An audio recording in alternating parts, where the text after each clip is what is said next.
कि स्पीकर को निष्पक्ष और स्वतंत्र होना चाहिए, उसे सदन के नियमों और प्रक्रियाओं का पालन करना चाहिए और सभी सदस्यों के साथ समान व्यवहार करना चाहिए। एनसीआरबी का डेटा जो कहता है सर लाखों बच्चों पे, दलितों पे, पिछड़ों पे, आदिवासियों पे हत्याएं होती हैं सर, क्यों नहीं चर्चा होती इस हाउस में सर? आदरणीय होम मिनिस्टर बैठे, उनसे आग्रह किया कि सर आप चैम्बर में चले जाओ थोड़ी देर, कम से कम हम लोग बोल लेंगे अपने लोगों के विषय के बारे में, क्योंकि जब से वो बैठे हैं जिस तरह के इनसिक्योर आप हो रहे हैं वो तो किसी छिपा नहीं है।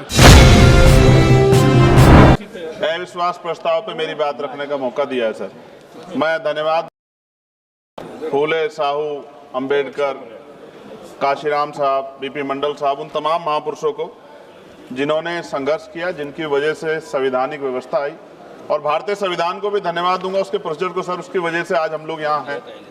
माननीय बाबा साहब अंबेडकर ने कहा था कि स्पीकर के कर्तव्यों के बारे में कि स्पीकर को निष्पक्ष और स्वतंत्र होना चाहिए, उसे सदन के नियमों और प्रक्रियाओं का पालन करना चाहिए और सभी सदस्यों के साथ समान व्यवहार करना चाहिए। उन्होंने यह भी कहा कि स्पीकर को सदन की कार्रवाई को सुचारू रूप से चलाने के लिए आवश्यक कदम उठाने चाहिए, उसे सदन के सदस्यों को अपने विचार व्यक्त करने का अवसर देना चाहिए और सदन की गरिमा बनाए रखना चाहिए। बाबा साहब ने स्पीकर की भूमिका को बहुत महत्वपूर्ण माना और कहा कि वो सदन के संरक्षक है। कभी सर इधर से अव्यवस्था होती है, कभी इधर ये वाले नहीं चाहते, सत्ता पक्ष वाले, और हाउस डिजोल्व हो जाता है सर। और हम जहां से चुन के आते हैं सर, वो लोग उम्मीद करके बैठते हैं कि इस आदमी को वोट दिया, ये जाके हमारे विषय को उठाएगा, और हम ठगे से होकर चले जाते हैं सर। यहाँ से कितने ऐसे रूलिंग है सर, चाहे वो शॉर्ट नोटिस हो, चाहे हाफ ऑवर टाइम हो सर, एडजमेंट मोशन हो सर, आज तक नहीं देखा हमने। कॉलिंग अटेंशन पे अभी तक वो नहीं हुई। 193, 184 सर, इतने हमने दिए, कहीं गायब हो गए, पता ही नहीं चला सर। ईरान पे चर्चा होनी चाहिए थी सर, हल्ला मचा, क्यों सर? क्योंकि गैस के दाम बढ़ रहे हैं और ऑयल की भी दिक्कत सर देश में पैदा हो रही है। जो बिल आते हैं सर, हम उस पर इसलिए बोलना चाहते हैं, हम ये कोई ऐसा नहीं सर कि हमें कोई बहुत जरूरत है यहाँ गिड़गिड़ाने की कि हमें बोलने का मौका दीजिए, क्योंकि जब इन बिलों को रिसर्च होगी आने वाली पीढ़ियां करेंगी तो हमारा पक्ष क्या था, हमारी आइडियोलॉजिकल हम कहाँ खड़े थे, ये देश जानेगा, आने वाली पीढ़ियां जानेगी, इसलिए हम बिल पे बोलना चाहते हैं, अपना पक्ष रखना चाहते हैं। सर 2.5 साल हो गए मुझे यहाँ SC ST पे जो अत्याचार हो, NCRB का डाटा उठा के देखो सर, अभी 1.5 साल हुए। 1.5 हुए सर? अच्छा हुआ सर आप जोड़ रहे हैं सर, अच्छी बात है। 1.5 हुआ सर, इसलिए जोड़ रहे हैं, डिप्टी स्पीकर बनना है उनको। चलिए सर, जो भी मैं कह रहा हूं सर, NCRB का डेटा जो कहता है सर लाखों बच्चों पे, दलितों पे, पिछड़ों पे, आदिवासियों पे हत्याएं होती हैं सर, क्यों नहीं चर्चा होती इस हाउस में सर? क्या उनकी माओ का दर्द नहीं होता पैदा करते? क्या दलित, पिछड़े, आदिवासी सर इंसान नहीं है सर? सर जयसलाल सरोज को सर जला के मार दिया, कफ्ताड़ की माँ बेटी को सर अन्याय, और तरुण की हत्या कर दी सर दिल्ली में।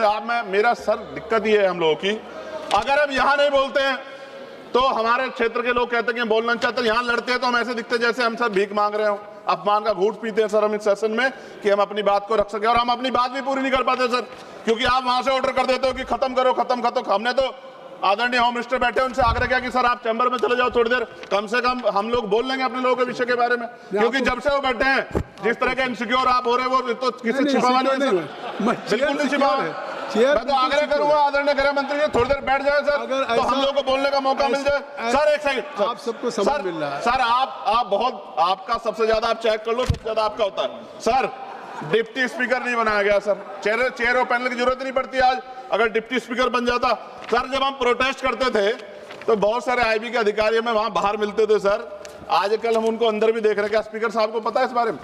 सर भारतीय संविधान के अनुच्छेद 98 में संसद के प्रत्येक सदन के लिए एक अलग से सचिवालय का प्रावधान है, ओवैसी साहब उस पर बात कर रहे थे। यह अनुच्छेद संसद के प्रशासनिक और विधायी कार्यों को स्वतंत्र रूप से संभालने के लिए कर्मचारी नियुक्त करने और उनकी भर्ती और सेवा शर्तों को संसद द्वारा कानून बनाकर नियंत्रित करने की शक्ति देता है। लेकिन महोदय पिछले 10-15 वर्षों से लोकसभा में सचिवालय के रिटायर्ड अधिकारी जो चला रहे हैं, जो कि पहले कभी नहीं हुआ, कभी डिस्कस नहीं होता सचिवालय के कर्मचारियों, नहीं सचिवालय कर्मचारियों को खत्म कर रहा हूं, मुझे बोलने दो सर, बोलने दीजिए ना। आप बोलिए, विधायिका में कार्यपालिका की दखलंदाजी पिछले कुछ सालों में शुरू हुई है, ऐसा स्पीकर साहब पे बोल सकते हैं, सचिवालय संसदीय अधिकारियों पर से विश्वास उठ गया पिछले कई वर्षों से। यहाँ मैं बताऊंगा इसका रीजन सर, यहाँ पर से भारत सरकार के ब्यूरोक्रेट डिप्यूटेशन पे आ रहे हैं, लोग खत्म कर रहा हूं सर, एक पेज है, लोकसभा की स्वतंत्रता को धूमिल करे, क्या इन अधिकारियों सरकार के अधीन कार्य किया है? कई स्टैंडिंग कमेटी की रिपोर्ट में सरकार को संसद की तरफ से निर्देश करने का इन्हें डर लगता है। ये संसदीय परंपरा सर